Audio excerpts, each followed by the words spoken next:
Voltando aqui com o programa Os Donos da Bola, e a gente organizou a coisa aos 45 minutos do segundo tempo. Por que eu tô falando? Olha, ele é comentarista da Rádio Bandeirantes e do programa Jogo Aberto. Olha, um profissional que consegue reunir ao mesmo tempo credibilidade naquilo que fala e opina, com a alegria do amor pelo que faz, que contagia o público nos momentos de descontração proporcionados pelo futebol. Torcedor assumido do Atlético Paranaense, tá? Também atua como apresentador, repórter e narrador. E hoje o programa Os Donos da Bola recebe o jornalista João Paulo Capelanes, o grande Capela, diretamente de São Paulo. Capela, seja bem-vindo, garoto! Cara... Ô, Julião, um abraço pra você, pra toda a galera que nos acompanha. Meu Deus, que honra participar com vocês aqui nessa sexta-feira maravilhosa. Aqui em São Paulo tá um calor danado. Quero saber como é que tá aí, Julião. Nossa, aqui tá demais de calor, rapaz. Que Jesus não mande chuva logo, né? Se Deus quiser. Capelani, eu quero começar com você perguntando do seguinte. Nós acompanhamos ontem um Flamengo que perdeu no Maracanã pro Peñarol e isso pegou muitas pessoas de surpresa, porque eu pensava que o Flamengo ontem fosse dar uma resposta diferente daquilo que vem vivendo nos últimos tempos. Você acha que o Flamengo conflita o estilo de jogo que a torcida quer com o perfil do Tite para poder tocar este Flamengo? É um Flamengo que a torcida espera que fosse mais ofensivo, mas a gente sabe que o Tite ele é mais reativo. Qual é o seu entendimento sobre isso, Capelani? Ô, Júnior, é o seguinte, uma coisa tem que ser dita aqui, o Flamengo não tá jogando absolutamente nada com o Tite. E eu venho falando isso aqui, ó, faz muito tempo. A gente até conseguia meio que ponderar, dar uma segurada nas críticas com o Tite quando ele perdeu. Pedro, quando ele chegou a perder, De La Cruz, Arrascaeta, Everton Cebolinha, Michael, mais recente, Luiz Araújo, que estava jogando muito. Só que se você for pegar aqui, o treinador ele é muito bem remunerado para pensar em soluções caseiras. Vou dar um exemplo bem rápido aqui. O Abel Ferreira, quando acabou perdendo jogadores importantes em reta final de temporada, perdeu o Dudu, por exemplo, é um jeito, é só uma possibilidade. Chegou na base, contratou e fez o time jogar e o time foi campeão.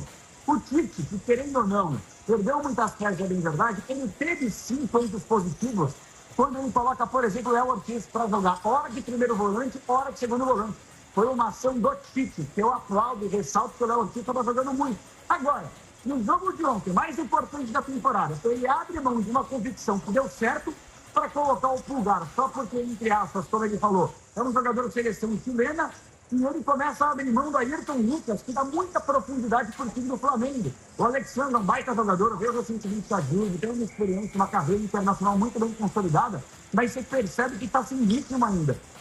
Você, assim como a diretoria, tem que tomar cuidado com as perdas ao longo da temporada. Você perde o Pedro e você acha que a única solução que pode ser é o Carlinhos, que não tem bagagem para vestir a camisa, muito menos titular do time do Flamengo numa reta final decisiva de temporada.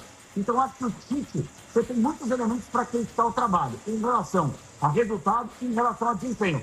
Capela, você pode me perguntar, mas está vivo nas 3 competições. Vivo, vírgula. O Campeonato Brasileiro, para mim, não vai brigar até o fim pelo título, até pelo nível de futebol que não evolui. Copa do Brasil tem esses 2 jogos aí na semifinal contra o Corinthians, tudo pode acontecer. E na Copa Libertadores, o Peñarol fez o Flamengo mais uma vez de freguês, que são 5 jogos na história da competição continental, 4 vitórias do Peñarol e um empate. Se continuar com esse futebolzinho, essa bolinha aí, semana que vem, dificilmente o Flamengo passa pelo Peñarol lá em Montevidéu, no Uruguai. Pois é, e o Flamengo nunca venceu o Peñarol, parece que também nunca marcou gol contra o Peñarol. É um retrospecto muito maluco. Esporte Clube Corinthians Paulista. O Corinthians na Copa Sul-Americana parece o Real Madrid. Na Copa do Brasil parece o Barcelona, mas no Brasileiro parece o Ibis. O que acontece com o Corinthians, Capelanes? Olha, eu vou ser bem sincero, a gente faz algumas críticas aqui em relação ao trabalho do Ramon Dias. A gente acabou de falar aqui do Tite, né? Pô, o Tite tem um baita plantel, perde um outro jogador, mas dá para você trazer uma solução. A solução que a diretoria precisava trazer para o Ramon Dias era uma janela como o Corinthians fez. O Corinthians, o Cruzeiro, o Botafogo, foram times que fizeram ótimas janelas nesse meio de temporada. O Corinthians trouxe peças importantes. Toda a expectativa em cima do Memphis Depay agora, que deve fazer sua estreia contra o Atlético Goianiense no fim de semana na Neoquímica Arena. O Garro, ele tinha muita dificuldade para jogar com um atacante que conseguisse acompanhar a velocidade de raciocínio dele. Chegou o Thales Magno, chegou o Carrillo, chegou o Memphis Depay. Agora o Garro, que cansou de dar assistência, que os atacantes não aproveitaram, agora a tendência é que ele possa ainda mais evoluir o seu futebol. O que acontece com o Corinthians é o seguinte, pressão. Fez uma janela muito ruim no começo da temporada, no início da gestão Augusto Melo, conseguiu reforçar muito bem o elenco, apesar de ter aumentado de forma significativa as suas dívidas, porque o Corinthians aumentou a sua dívida, que é mais do bilhão, passa da casa de 2 bilhões em mais de 200 milhões de reais. E isso também é um fato muito preocupante aqui no Corinthians. Agora, o Corinthians não pode ser rebaixado. Se reforçou, era preciso, o elenco melhorou e agora com o Memphis Depay que deve estrear, a minha expectativa qual que é? É que o Corinthians consiga uma mínima evolução, uma evolução mínima para que possa sair da zona de rebaixamento. Vai ter que secar os próximos adversários, as pessoas, os clubes que estão acima dele, até porque o Corinthians tem 2 jogos a menos que muitos clubes que estão acima na tabela de classificação. Agora, eu realmente estou botando muita fé que com as contratações que chegaram, com a estreia do Memphis Depay, a Delfine querendo lotada para o jogo contra o Lanterna Atlético Goianiense, que recentemente o presidente Adson Batista dando entrevista para nós aqui na Rádio Bandeirantes, que praticamente jogou a toalha. Então não tem jogo melhor para o Corinthians conseguir a reabilitação e voltar a vencer no Campeonato Brasileiro. Assim como fez recentemente contra o Flamengo diante do Atlético Goianiense na frente do seu torcedor. Ô, Capela, Campeonato Brasileiro, nós temos 2 equipes que vivem um momento diferente das outras. Eu falo em organização, em planejamento. Eu vejo um Botafogo e um Palmeiras, por mais que tenha acontecido as desclassificações em Libertadores, em Copa do Brasil, mas são jogos gigantes, grandes, faz parte. Nem sempre você vence na vida e você conquista na vida. Você, na sua opinião, Botafogo ou Palmeiras conquista o Campeonato Brasileiro ou outra equipe? Quem você acha? Para mim, Palmeiras. Para mim, Palmeiras, porque é o seguinte, eu até acho que o melhor futebol jogado, é legal você sentar e assistir o Botafogo jogar, porque tem muita intensidade, você tem o Almada, tá jogando muita bola, o próprio Igor Jesus, Luiz Henrique, sistema defensivo muito bem consolidado, você tem o Matheus Ponte não jogou contra o São Paulo, foi o Vitinho, fez uma baita partida, Barbosa, Barros, o John está se reencontrando agora, ganhando uma baita sequência como titular. É um time muito bom, além do Alex Telles, que dispensa apresentações, entre outros jogadores. O Gregory, você tem o Marlon Freitas, é um time muito bom que perdeu peças importantes também, Júnior Santos, Eduardo. Agora, o Botafogo que divide as suas atenções na Libertadores, já na semana que vem aqui no Morumbi contra o São Paulo, e no Campeonato Brasileiro, o Palmeiras é um problema, porque você deixa o Palmeiras chegar com apenas uma competição, com tempo de treinamento, para evoluir e desenvolver a equipe, recuperar jogadores lesionados. Infelizmente, eles estão mantendo mais uma lesão, mas a tendência é que ele talvez, quem sabe, possa voltar até nessa reta final de temporada. O Palmeiras, que para mim é a maior força do continente, independentemente se foi eliminado recentemente de Libertadores e Copa do Brasil, ainda é. É você pegar o recorde de 2015 para cá. O time está ganhando praticamente tudo. Libertadores, Copa do Brasil, estaduais, uma soberania, Recopa e assim vai. Então, acho que você dá liberdade para o Palmeiras treinar, se preparar por uma semana. E lembrando que na penúltima rodada, se eu não estou equivocado, tem o duelo no Allianz Parque, Palmeiras e Botafogo. Então eu acho que vai ficar até a última rodada. E por mais que o Botafogo ele traga mais confiança, seja um time, um elenco melhor que da temporada passada, eu ainda acho que o Palmeiras ele vive o favoritismo, porque todos esses elementos que eu coloquei aqui tem para trabalhar. E o Abel consegue colocar cada vez mais a mão nesse time. Eu acho que a tendência natural, no meu ponto de vista, é o Palmeiras em breve, quem sabe, passar o Botafogo no Campeonato Brasileiro. Tá sozinho, né? Ele tá sozinho, tá... É que você matou a charada, tá só treinando, tá pensando, tá planejando, tá observando, tá vendo os adversários se desgastarem. Isso aí é importante pro Palmeiras. Você tem total razão, concordo contigo. Dorival Júnior, seleção brasileira. O que acontece com a seleção? Nós vivemos, claro, a gente não tem a mesma safra de jogadores que nós tivemos nos anos 90, nos anos 2000, nós tínhamos os melhores do mundo, mas também não dá para desconsiderar que nós temos bons jogadores. Você entende que o Dorival Júnior não está conseguindo encontrar o ponto porque a gente vive uma geração mimizenta, com todo respeito aos jogadores, bem diferente daquela galera dos anos 90, das chuteiras pretas, dos cabelos menos arrepiados, né? Nada quem arrepia o cabelo.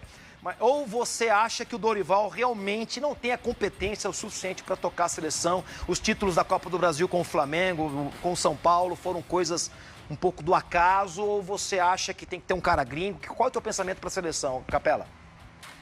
Ô, Júnior, eu já falei N vezes aqui, não sou o dono da verdade, não tenho interesse, conhecimento nem pretensão para isso. Só que é só você fazer um exercício rápido aqui. A gente não tem, infelizmente, um treinador fazendo sucesso no futebol europeu. Peraí, eu acho que a nossa classe também tem que sentar de uma forma mais humilde e entender por que isso está acontecendo. Infelizmente, já passou da hora da seleção brasileira ter um treinador estrangeiro. Assim como já passou da hora de nós termos árbitros gringos apitando no futebol brasileiro. Assim como já passou da hora de termos dirigentes profissionais. Eu dou um exemplo aqui, aberto para todo mundo, boa parte das pessoas que me acompanham já sabe. Eu estou sendo processado pelo presidente Edinaldo Rodrigues por falar a verdade, aquilo que é triste. Infelizmente, a Confederação Brasileira de Futebol, ela aniquilou todo o sentimento que todos nós aqui apaixonados pelo futebol, eu já chorei pela seleção brasileira, de alegria, de tristeza. Hoje, eu nem lembro, por ossos do ofício, eu preciso saber, acompanhar, informar, assistir para poder pontuar e analisar. Só que a CBF, ela transformou a seleção brasileira num produto comercial, que não tem mais atração. Não tem mais atração. Bando de amistoso, caça-níquel, para lá e para cá. A CBF perdeu credibilidade através dos péssimos presentes que recentemente envergonharam a população. O José Maria Marinho, Ricardo Teixeira, Marco Paulo Del Nero, Coronel Nunes, que eu não esqueço também durante a Copa da Rússia 2018, Rogério Caboclo, tantos outros que passaram e nos envergonham. Então, é uma confederação sem liderança, assim como Edinaldo Rodrigues, com esses jogadores que não têm nenhum vínculo com a nossa população.